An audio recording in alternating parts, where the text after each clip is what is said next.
Well, I must say that Samurai Jack Season 5 Episode 6 was definitely a throwback treat for all of you Samurai Jack fans out there.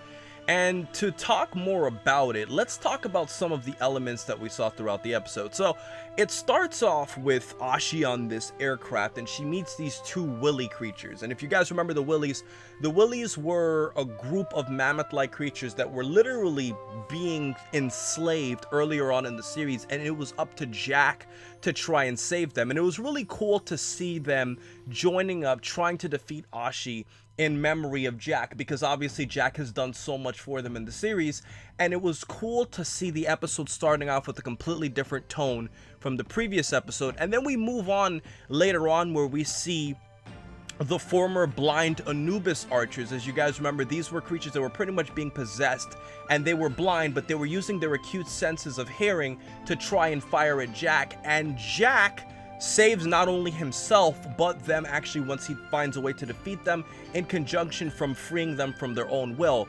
And what I found really interesting about all of these throwbacks is where we see Ashi is going to the rave party, and the DJ, if you guys remember, she was the daughter of a previous DJ in the Samurai Jack series. So considering how much time has actually passed from here on out, it was cool to see her obviously a lot older now and kind of celebrating Jack. And I felt that that rave party was really interesting because it shows that even in this apocalyptic world by Aku, there are still people out there who are having fun, there are still people out there who have hope, and there's still people out there who believe in Samurai Jack. And it was also really interesting to see that they were all holding up their hands in the air using an S symbol to represent S for samurai, and also to see Ashi dancing. And it's really weird because the previous episode we got a glimpse of Ashi having a form of happiness, where we saw her smiling when Jack was telling her about how the universe was created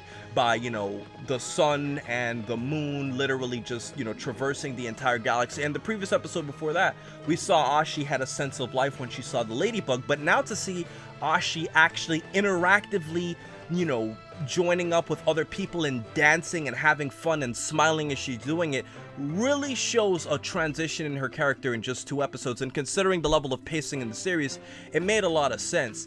And to go on to the more, I guess you could say, explicit part of this episode, it would have to be the fact that we learned that Ashi has been naked the entire time in Samurai Jack. I thought she was wearing some type of black suit, but it turns out she put herself into like this tar-like material when she was a child, and that's literally what her body was wrapped in. So when she jumped into the lake and she got out, she started scraping herself, and you see that the time changes from nighttime to morning. So clearly she spent hours literally trying to scrape off her body, and I'm pretty sure that was pretty painful.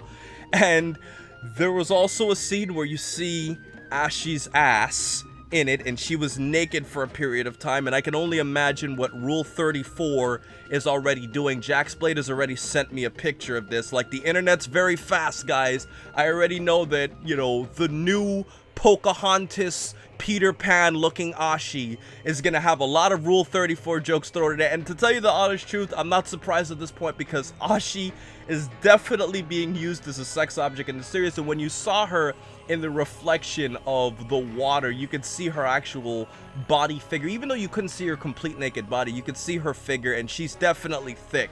So I can only imagine what the internet's gonna do with her next. The internet out there, they're creepy. Alright, you guys got some dirty minds, alright? You got some dirty minds out there.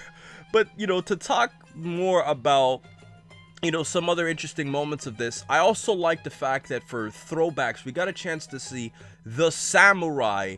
And for those of you who might not remember, the samurai was a throwback to this African-American, or not necessarily African-American, just an African-American guy who was posing of being a samurai in the actual Samurai Jack series.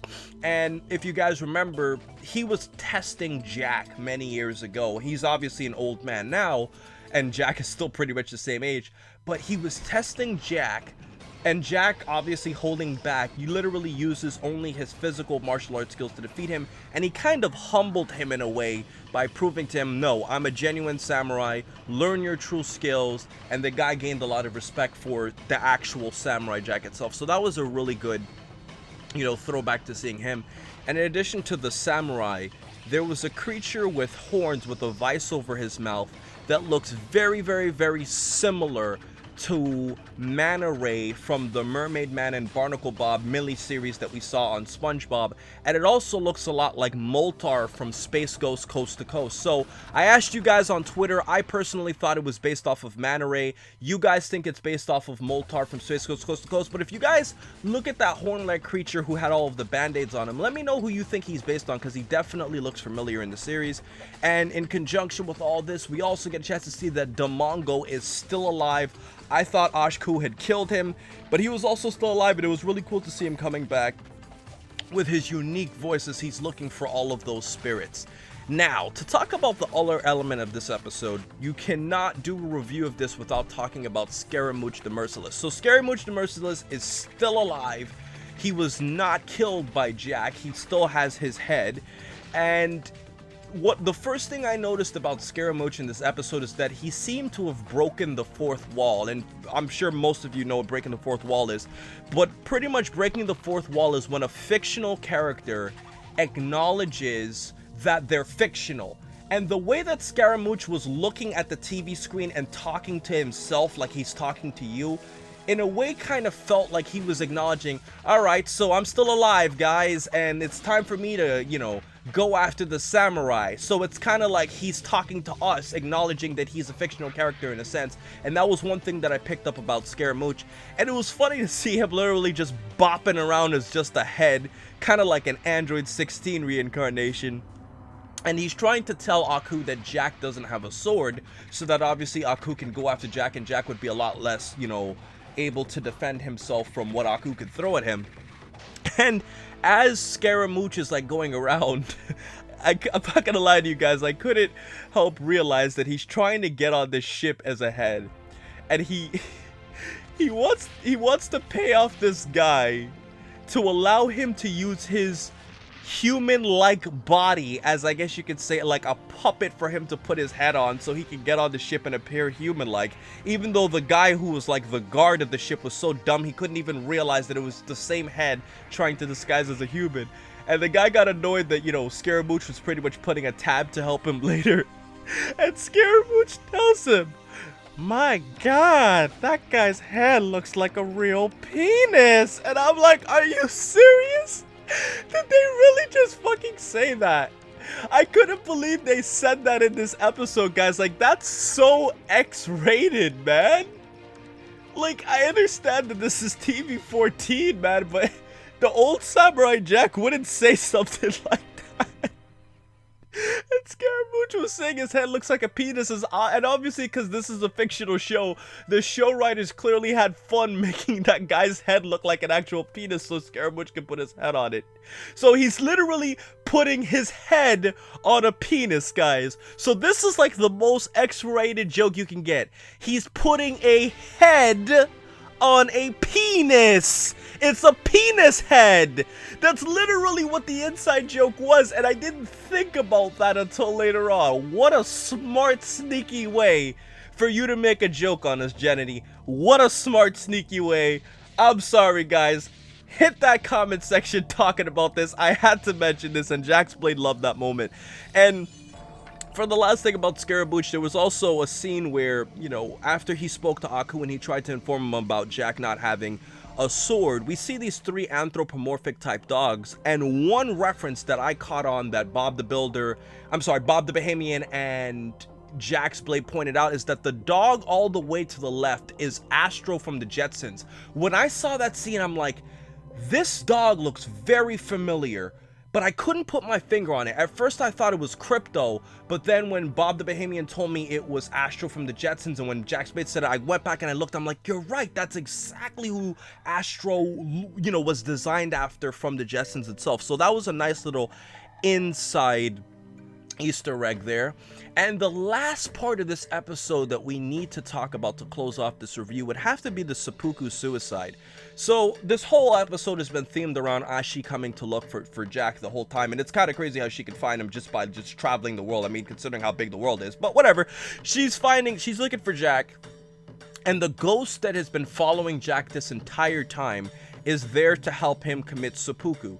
So obviously seppuku is a tradition that the samurai did in Japan to commit a ritual suicide where they pretty much take their own lives, and the ghost is going to help Jack execute himself. But to me, I was shocked because originally that ghost that was there, I thought that that was a figment of Jack's imagination. I didn't know that that ghost was actually there in a physical state, and he was clearly actually there because he was inflicting damage on Ashi. So he's definitely a physical manifestation of an entity. He's not just a figment of your imagination, which was something that shocked me. And what also shocked me is that if this is a ghost, at first I thought about this even more because of the fact that Jack managed to cut this ghost in half once Ashi was getting in trouble while she was trying to convince Jack, not to go through with the suicide. And I was thinking to myself, how the hell do you cut a ghost in half? And then after Jack cut that ghost in half, all the other ghosts kind of like faded away. So it's kind of like Jack killed the leader, so the others are like, all right, this guy's a badass, let me leave. It's like Jack is the alpha male out of all these ghosts. But to me, this was a very weird sequence, and I want you guys to let me know what you think about this. Why do you think it was a physical type ghost? And in conjunction to that, how do you think Jack could cut something that's a ghost? Or was it a figment of imagination, or both? Like, let me know what you think about that, because that was a very weird sequence that I saw this episode 3 times and I still can't buy onto that mystery right there. But other than that though, guys, I would have to say that the way this episode ended, where we see Jack and Ashi meeting up, and Jack acknowledges how nice Ashi looks with her hair, and how Ashi looks so pretty now with her, she looks like a female Link, Peter Pan, putting all of those natural clothes on herself after, she literally has been naked her entire life. It was really interesting to see that, and Ashi looks completely different with her hair completely changed, and she looks happy. And she looks way more attractive now, without having that very intimidating, feature to her. She looks like a really pretty young woman now. So let me know what you guys think about this episode, guys. I'm going to have to give it 4 stars. I think ultimately what this episode did is it's going to set up a whole war where we're seeing all of the people who support Jack coming together, and they're going to try to defeat Aku. And clearly, if there's only 4 episodes left, they got to start wrapping it up now. I thought it was an amazing episode. It didn't feel like a filler episode at all, and it was a very necessary episode to move the plot and obviously save Jack from himself and all of those ghosts who were pretty much spooking Jack in a way. So let me know what you guys think, and in addition to this video, check out Bob the Bahamian, who will be making a video talking about all of the Easter eggs of the Samurai Jack episodes in conjunction with JaxBlade, who also did his own review earlier than I did. So with everything else said, please remember to rate, comment, and subscribe, and remember, as I always say, to have a great day, guys.